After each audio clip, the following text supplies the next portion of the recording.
Hello बच्चों, मैं मकफूर अहमद। हमारा और आपका प्यारा सा यूट्यूब चैनल मकफूर फिजिक्स हब है। अगर अभी तक आपने हमारा यूट्यूब चैनल मकफूर फिजिक्स हब सब्सक्राइब नहीं किया है तो उसको एक बार सब्सक्राइब कर लें, लाइक बटन दबा दें, बेल आइकॉन प्रेस कर लें, जिससे हम जो भी न्यू वीडियोस अपलोड करें उसका नोटिफिकेशन आपको मिलता रहे।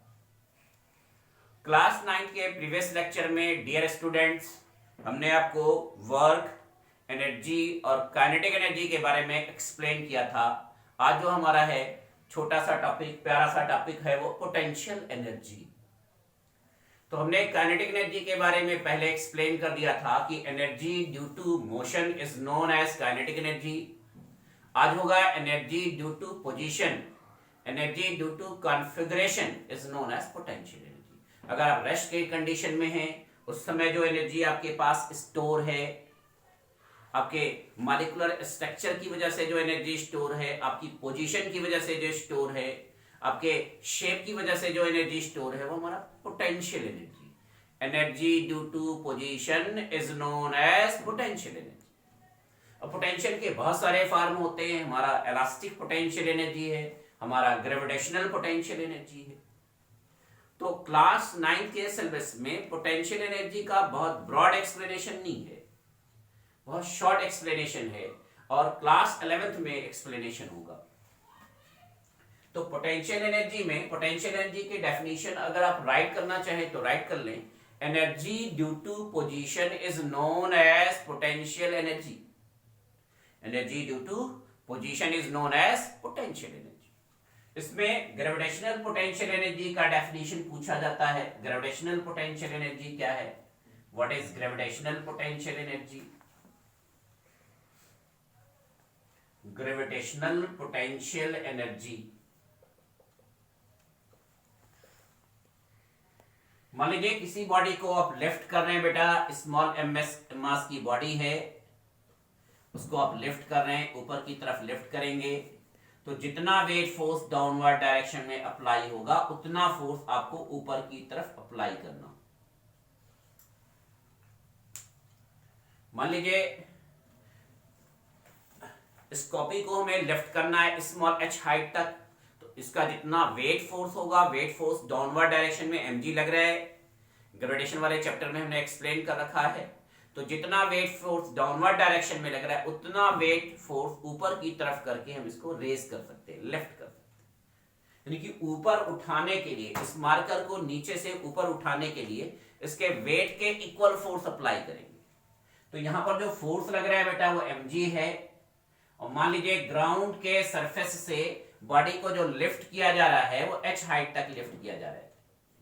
तो डिस्प्लेसमेंट जो होगा हमारा वो हाइट के इक्वल हो जाएगा, h डिस्प्लेसमेंट आपका हो जाएगा एज ए हाइट। तो ग्रेविटेशनल पोटेंशियल एनर्जी जो होगा U वो वर्क डन के इक्वल होगा, और वर्क डन हमारा फोर्स इनटू डिस्प्लेसमेंट होगा। आपको डेफिनेशन प्रीवियस लेक्चर में हमने एक्सप्लेन किया है। अगर अभी आपने हमारा जो है क्लास 9 का वर्क एनर्जी का लेक्चर 1 नहीं देखा है तो उसको जाके देख ले। तो पोटेंशियल एनर्जी जो होगा हमारा वो वर्क डन के इक्वल होगा, और वर्क डन जो होगा हमारा वो फोर्स इनटू डिस्प्लेसमेंट होगा, और फोर्स जो होगा हमारा वो mg के इक्वल हो जाएगा, डिस्प्लेसमेंट हमारा h होगा। देन हमारा gravitational potential energy u is equal to mgh हो जाएगा। यानी कि काइनेटिक एनर्जी आपका जो था वो फार्मूला हमने आपको पहले डिराइव करा रखा है, हाफ mv², और ग्रेविटेशनल पोटेंशियल एनर्जी जो होगा बेटा वो u is equal to mgh होगा। काइनेटिक एनर्जी का डेरिवेशन हमने प्रीवियस लेक्चर में एक्सप्लेन किया है। तो पोटेंशियल एनर्जी बेटा आपको समझ में आ गया होगा कि energy due to position is known as potential energy.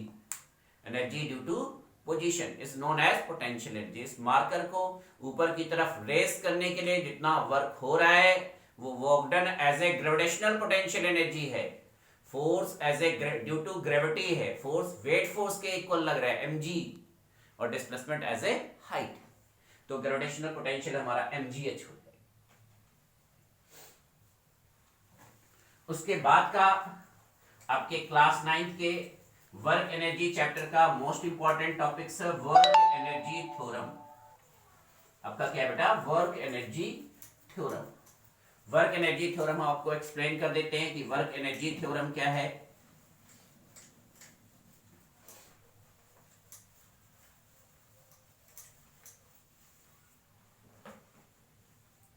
Work energy theorem, तो वर्क एनर्जी थ्योरम का पहले स्टेटमेंट अगर आप राइट करना चाहें तो वीडियो को पॉज करके राइट कर लें। Work energy theorem, according to the work energy theorem, work done by the force on the body, work done by the force on the body is equal to the change in kinetic energy. Work done by the force on the body is equal to the change in kinetic energy. देखिए किसी body पर हम force apply करके जो work करते हैं, work done by the force on the body is equal to क्या होगा? Change in kinetic energy.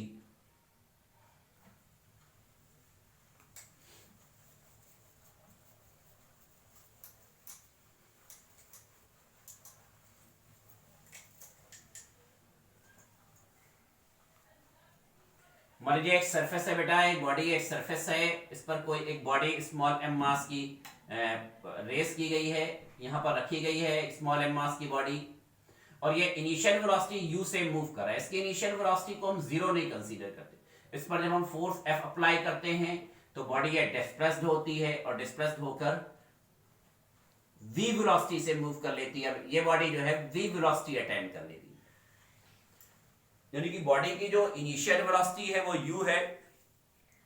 Small m मास की जो बॉडी है उसकी इनिशियल वेलोसिटी u है। जब फोर्स F अप्लाई करते हैं तो बॉडी डिस्प्लेस्ड हो जाती है और उसकी फाइनल वेलोसिटी v हो जाती है। तो work done by the force on the body is equal to force into displacement, force is equal to mass into acceleration, ये MAS होता है।